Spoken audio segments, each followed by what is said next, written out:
Let's see. For the sake of just starting, let's say that for me personally, in 1989, right there, around about 1989, very early, 19, that sounds terrible. 1990, I had been having a lot of different experiences. I was scared to death with like skeletal-looking creatures that I didn't know that they would call the Greys, coming through windows, having horrible, horrible nightmares, not knowing what was going on. And then one night I woke up, and around the edge of my bed was a blue fog. It was kind of a misty, beautiful blue, kind of electric blue fog that was just pouring in around me, around the bed. And I put my feet down, and soon my feet disappeared, and the fog rose up to my ankles.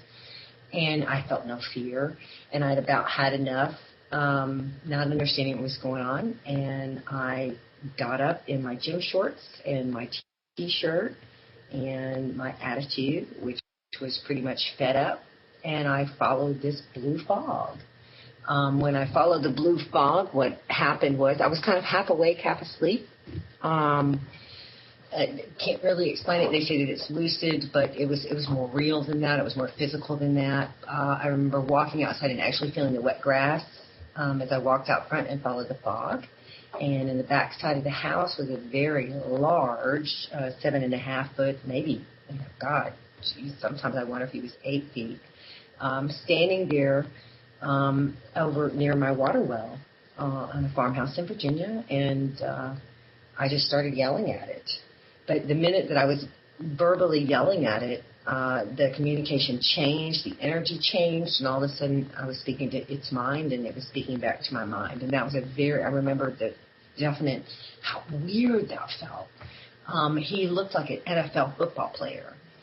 And in his hand was what we call now an iPad, but it had no backing, and he was able to touch it. And he would sit there and touch it and manipulate it with his fingers, and pictures would move about. And he turned it towards me, I think to distract me, because I'm going, who are you? What are you? Get off my land. I don't care who you are, whatever. I couldn't see much of him then, but he turned that and he said, I'm a scientist, and I'm here collecting data. And he started showing me these pictures on this backless, what now to me looks like an iPad, or a smart touch or touch screen.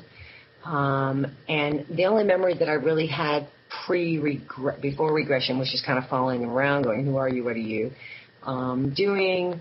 And that was just kind of the introduction. And from that point on, I just kept getting visitations from him and the Greys, and just lots of conversations, lots of questions. And then each time he revealed a little bit more of himself to me, but I never felt any fear.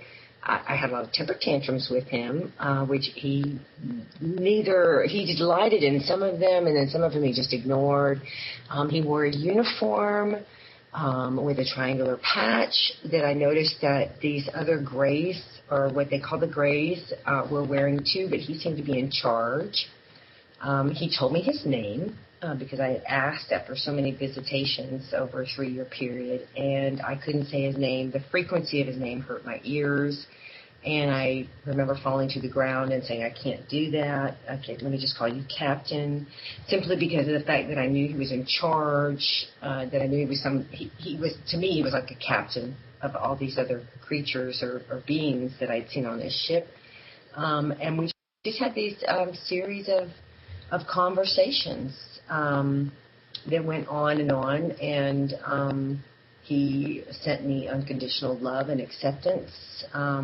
He eventually showed himself to me, which is a whole other interesting story, because I realized he was like lizard, snake, but I wasn't afraid. I just thought it was really cool at that point.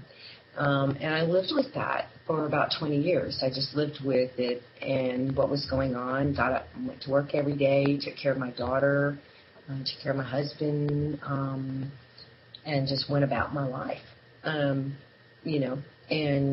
just put it aside. Because any time I reached out, even I think in 2000 and 2001, I was still told, that I was lucky to be alive.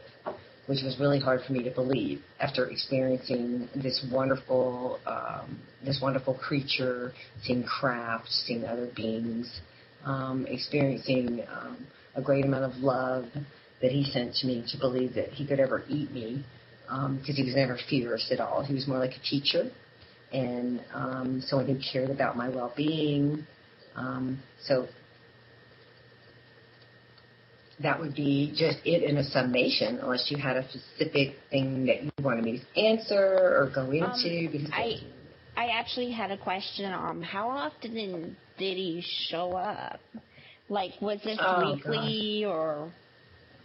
In the beginning, a lot. In the beginning, I wasn't really quite sure if after that first experience that I saw him in the backyard with the backless thing, which I didn't know what it was at the time. I just used to just call it this screen. In the beginning it was like about maybe once a month.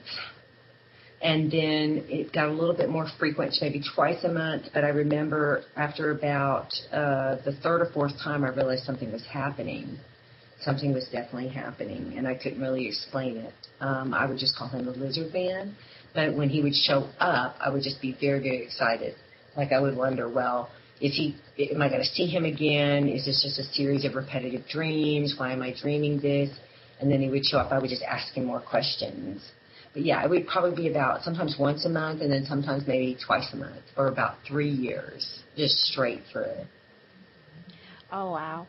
And I could never call upon him. Yeah, I couldn't say, lizard man, come see me. No, whatever. It's just whenever the timing was right, I would just wake up and he would be there, and we'd have conversations. Mhm.